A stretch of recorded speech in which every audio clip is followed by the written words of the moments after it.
Back in this country, Americans are struggling with the rising cost of everyday items, falling behind in some cases on expenses like car loans and credit cards.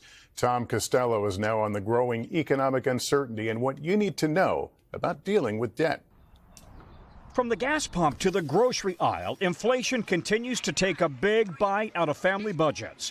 In July, personal expenditures jumped another 3.3% from a year ago. We're paying more for pharmaceuticals, recreation, groceries, and clothing. And more Americans are choosing to charge it, though with credit card interest rates at a record 20.6%, many can't pay the bills.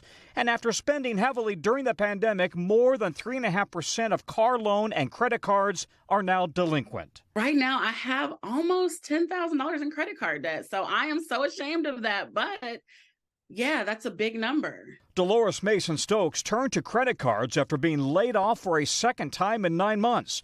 She and her husband are now focusing on cutting costs. Not making more bills, cutting back on cable, all of our streaming services. Despite record levels of credit card debt, Americans continue to spend, up nearly 1% in July from a year ago. So now the question, will the Fed raise rates even more in September as it fights inflation? We will keep at it until the job is done. Savvy Ladies financial help advisors say now is the time to prioritize debt. You could have a car loan over here with a 5% interest, and you're paying 21% on a credit card. It makes the most sense to put that money towards that credit card first. Always make more than the minimum payment. Wean yourself off cards by using cash. And don't sacrifice your financial future for instant gratification buys.